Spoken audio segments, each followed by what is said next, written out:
नमस्कार दोस्तों, स्वागत है आपका पॉलिटिकल व्यूज़ में। आज की वीडियो में हम बात करेंगे तमिलनाडु विधानसभा चुनाव के बारे में। तमिलनाडु देश के उन चुनिंदा राज्यों में से एक है जहां 1956 से ही क्षेत्रीय दलों का राजनीति में दखल रहा है। यही वजह है कि 2014 के लोकसभा चुनाव में बीजेपी को तमिलनाडु में सिर्फ एक ही सीट मिली थी और 2019 के लोकसभा चुनाव में देश में मोदी लहर के बावजूद तमिलनाडु में बीजेपी कमल नहीं खिला सकी। और तो और 2014 में जीती हुई एकमात्र सीट भी बीजेपी हार गई। बीजेपी की तमिलनाडु में बहुत मजबूत उपस्थिति नहीं है। बीते विधानसभा चुनाव की बात करें तो प्रदेश की कुल 232 सीटों में से बीजेपी को एक भी सीट नहीं मिली थी। 2014 के लोकसभा चुनाव में बीजेपी का वोट शेयर 5.5% था, तो वहीं 2016 के विधानसभा चुनाव में बीजेपी का वोट शेयर घट के 2.86% पर आ गया। वहीं 2019 के लोकसभा चुनाव में एआईएडीएमके के साथ मिलकर चुनाव लड़ने के बावजूद बीजेपी का वोट शेयर 3.6% ही रहा। हालांकि 2019 के चुनाव में बीजेपी तमिलनाडु में सिर्फ 5 सीटों पर ही चुनाव लड़ी थी। लेकिन इस सब के बावजूद भी बीजेपी तमिलनाडु में विधानसभा चुनाव को लेकर माहौल बना रही है।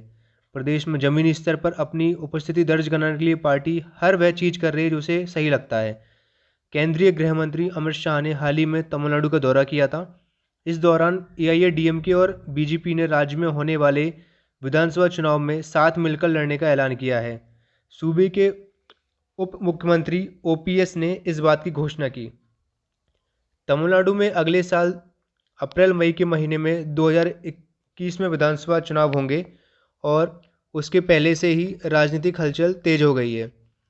एक तरफ जहां पूर्व मुख्यमंत्री के बेटे और डीएमके चीफ एमके स्टालिन खुद सीएम बनने की रणनीति तैयार करने में लगे हैं, वहीं दूसरी तरफ उनके भाई एमके अलागिरी खुद की नई पार्टी बनाने की तैयारी में हैं। राज्य में पैर जमाने में जुटी बीजेपी भी अलागिरी के साथ गठबंधन कर समर्थन हासिल करने की कोशिश में है। मीडिया रिपोर्ट्स के मुताबिक करुणानिधि के बेटे अलागिरी बीजेपी से गठबंधन कर सकते हैं। वहीं उनकी पार्टी ना बनाकर बीजेपी में शामिल होने की चर्चा भी तेज हो गई है। पर बीजेपी चाहेगी कि उसका गठबंधन एआईएडीएमके और पीएमके के साथ बना ही रहे। वैसे भले ही बीजेपी के नेता तमिलनाडु विधानसभा चुनावों में बहुत ज़्यादा सीट जीतने का दावा कर रहे हों, पर हकीकत यह है कि बीजेपी चाहेगी कि उसका वोट शेयर कम से कम 5% के आसपास रहे और 2021 के विधानसभा चुनावों में उसका खाता खुल सके तमिलनाडु में और सीटों का आंकड़ा 2.5 तक पहुंचा सके। अगर 2.5 तक ना पहुंच पाए तो कम से कम 5 से 10 सीटें तो मिल ही जाएँ उसको।